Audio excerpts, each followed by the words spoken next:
Hi Stephanie, this is Jennifer Bone. I just wanted to make a quick video for you to watch so you can refer back to it if you need to. If you go to the library webpage, which is just swick.edu/library, or hover over Student Services, the library's in the drop-down box.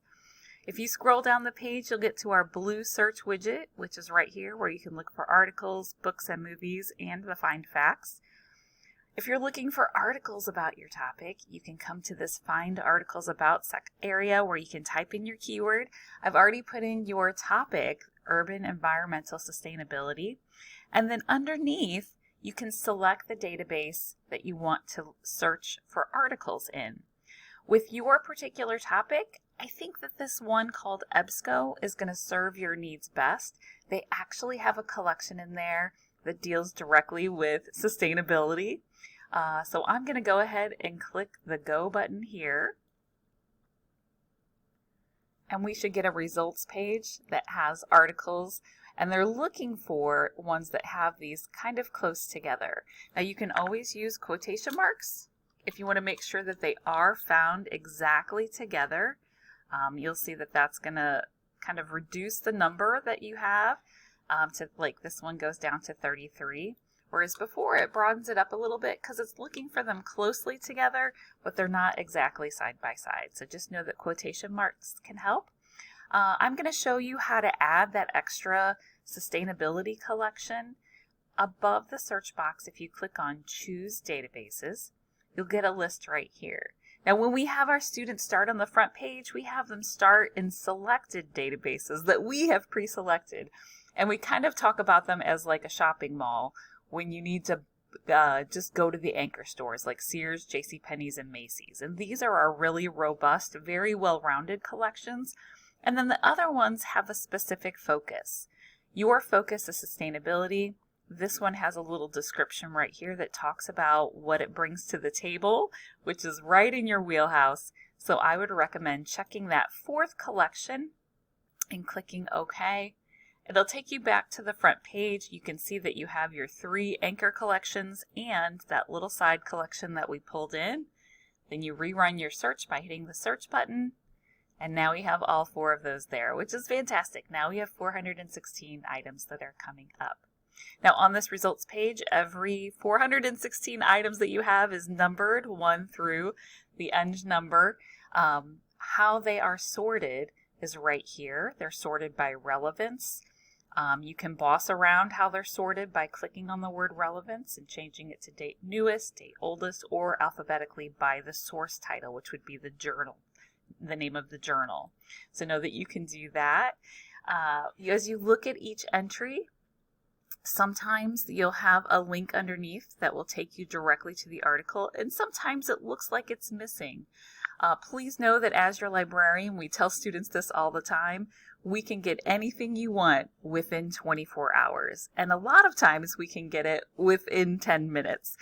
Sam and I were really great at finding articles just hanging out on the web. It's one of our superpowers, and we believe no one should put in a credit card number to get access to an article. So know that you can just reach out to us and let us know that whatever you need, we can get for you. So I'll show you what it looks like. If you find one that has the article attached, we'll click right here on the PDF full text. The article will come up, and you will see that over here on the right hand side, there's a little toolbar where you can save things to the cloud. You can also do an email feature. There is a citation writer. You can get a permalink. So if you want to link back to this, there's a little chain button right there. That's the permalink. If you want to print, use the printer at the top of the page. And if you wanted to save it to your laptop or your workstation, just click there.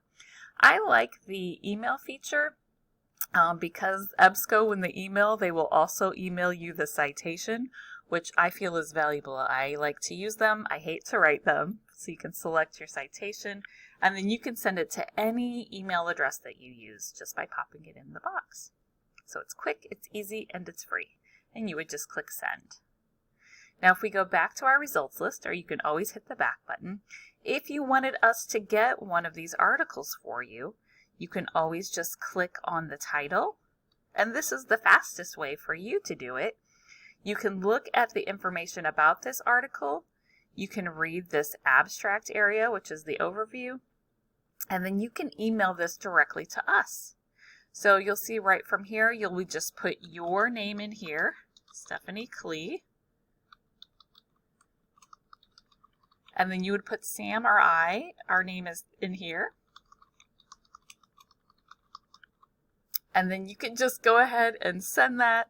We get about 5 to 10 of these a day right now because students are doing a lot of research, and we're training them and teaching them that you can just email it to us. And when we get these random emails from the EBSCO database, we know to get the full text article for you.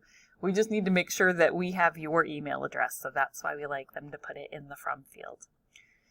So that's quick and easy. Another thing I wanted to point out is these subject terms, and sometimes when you're researching, having the subject terms are helpful. And so EBSCO, the company, has an approved vocabulary, and this is like using hashtags in a TikTok. If you like golf talk, you can find golf talk and click on it. So this can be helpful to see, like, what are they calling it in the field? What are some of the buzzwords? You can always click on these or build with them. They also have author supplied keywords. So this is what the person who wrote the article, this is how they've labeled it. And you can always click on those as well, and you'll get a brand new list. Another trick you can do is if you go up to the top, you can use an asterisk symbol. So if you are like, I'm not sure if I want to use environment or environmental, you can put a star. If you want to look at sustainable or sustainability, you can go to the B, put a star, and we can go from 416 to 1383. So that might be really helpful to kind of do that type of searching. Sometimes the articles have 2 links. If you're researching, you're in grad school, so you'll want to use the PDF because it'll have the original page numbers. When you click on the HTML, it'll just have the paragraphs. And depending on who is going to be reading your work, you don't want to have to count paragraphs to cite it properly. I'm not sure how serious your instructor is, but it's always easier to use the PDF of the same exact article because the original page numbers are easier to cite. So just know that all of that is accessible right there. Remember, you have all of your tools. And if you want to get your citation, the little citation is that yellow piece of paper. If you forget to email it or you don't email it, you can always click on that and grab your citation that way. Now, back on this front page, you can set limits on the left. As you go to down the list, you'll see that there is a checkbox where you can limit by full text, which means you only get the entries with the article. You can select peer-reviewed, which means it's going to be coming from a peer-reviewed journal, and that means one that's been written by a nerd, reviewed by nerds in the field, and then given the gold stamp of approval of its good work. And also in this area, you'll see that you have the date range. If you only wanted things from the past 5 years, you can change the date, press enter. Your screen will go a little dim.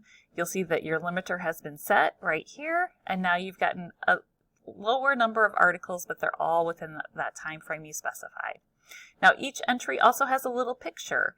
It'll say academic journal, or it might say like a book review. It'll say review. It might say periodical, and those are the source types. If you only want to look at the academic journals, there's going to be 742 of those articles in here. You can just check the box for academic journals.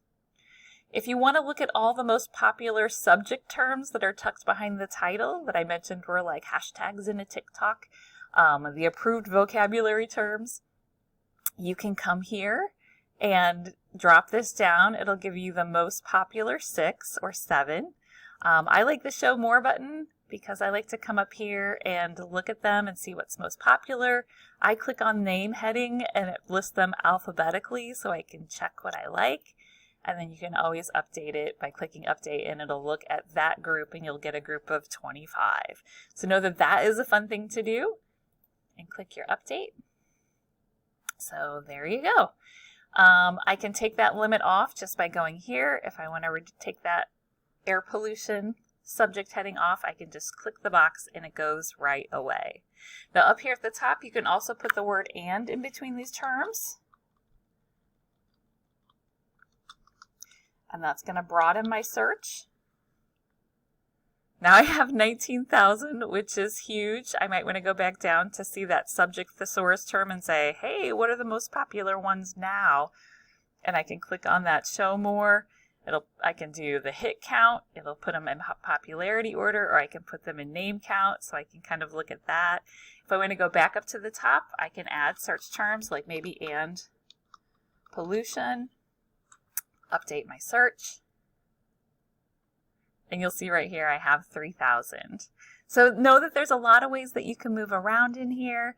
Remember, anything you want, we can get for you. If you want to set some information aside, you will see that there is a shopping cart feature. If you click on the blue file folder, it's going to put it in a shopping cart over here, which is nice.